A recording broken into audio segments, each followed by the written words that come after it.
এই মুহূৰ্তত যদি আমি চিন্তা নকৰোঁ তেতিয়াহ'লে কিন্তু আমাৰ ভৱিষ্যতলৈ যি প্ৰজন্ম আহি আছে, নতুন যি প্ৰজন্ম, কণ কণ ল'ৰা ছোৱালী ইতিমধ্যে এটা প্ৰাৰ্থনা কৰিছে তাই, এই কণ কণ ল'ৰাসকলৰ ভৱিষ্যত কিন্তু লাহে লাহে অন্ধকাৰ হ'বলৈ গৈ আছে।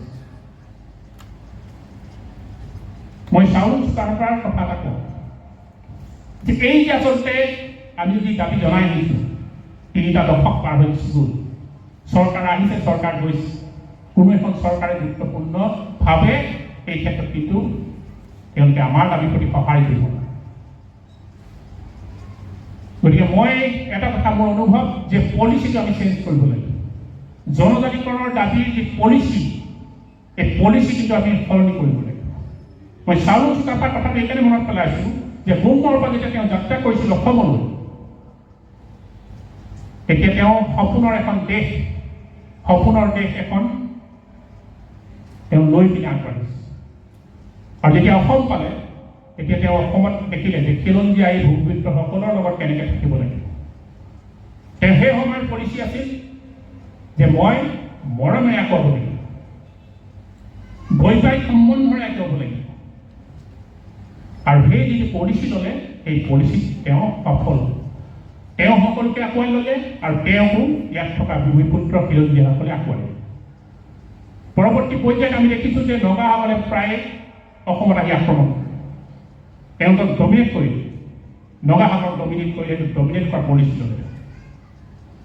আৰু পৰৱৰ্তী পৰ্যায়ত নগাসকলক মৰমো কৰিলে, আৰু সেইকাৰণে নগালেণ্ডৰ আজি এটা দুটা নাম খুব বিখ্যাত, সেয়া হৈছে গদাপাণি আৰু দানি।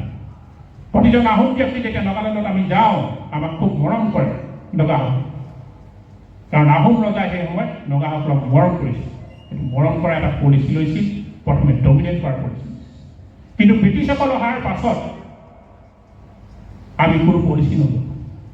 ভাৰত স্বাধীন হোৱাৰ পাছত আমাৰ কোনো পলিচি নহ'ল। 71 চনত 1971ত মাত্ৰ এজন কেবিনেট মন্ত্ৰী পাইছে, ভাৰত স্বাধীন হোৱাৰ পিছত বহু বছৰ। গতিকে পলিচি যদি সলনি নহয়, এনেধৰণে চৰকাৰে পাৰে পাৰে প্ৰতিটো জনগোষ্ঠীক কিন্তু ঠগি থাকিব। আজি কাৰ্বি আংলঙৰ ভূমিপুত্ৰ তেওঁলোকে কয় আমি কাৰ্বি আংলঙত সুৰক্ষিত নহয় বুলি কয়। শিখ চিডুল আছে তেওঁলোকৰ হাতত, জনজাতিকৰণ আছে, শিখ চিডুল আছে, তথাপি তেওঁ কয় আমি সুৰক্ষিত নহয়। মিচিংসকলে কয় আমি সুৰক্ষিত নহয়, বড়োসকলে কয় বড়োলেণ্ড বিচাৰি আছে আমি সুৰক্ষিত নহয়। তেতিয়াহ'লে আমি জনজাতিকৰণ পোৱাই নাই, শিখ চিডুল বহুত দূৰতে কথা, গতিকে আমি কেনেকৈ সুৰক্ষিত? এই যি অগ্ৰাসন আহি আছে, বহিৰাগতৰ অগ্ৰাসনেই হওক বা মৈমনছিঙীয়া এই মুছলমানসকলৰ অগ্ৰাসনেই হওক, যি অগ্ৰাসনেই হওক, সকলো অগ্ৰাসনে কিন্তু উজনি অসমক এদিন ক'ৰবাত নহয় ক'ৰবাত ধোঁৱাৰ দৰে, ধূলিৰ দৰে লৈ গুচি যাব ক'ৰবাত।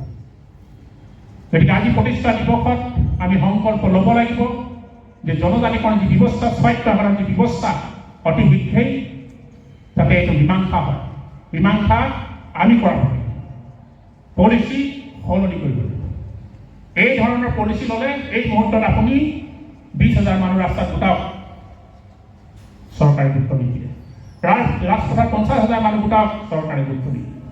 চাউল চুকাফাই যেনেকৈ সময়ৰ লগত পলিচি সলনি কৰিছিলে, আমিও সেই ধৰণে আমাৰ পলিচি সলনি কৰিব পৰা সময় এই মুহূৰ্তত কিন্তু আহি গৈছে। গতিকে মই প্ৰত্যেকজন সংগ্ৰামী সতীৰ্থক আহ্বান জনাইছোঁ যে আগন্তুক দিনবোৰ আমি এটা নতুন যাত্ৰা, নতুন পলিচিলৈ আগবাঢ়িব লাগিব, এই ক্ষেত্ৰত সকলো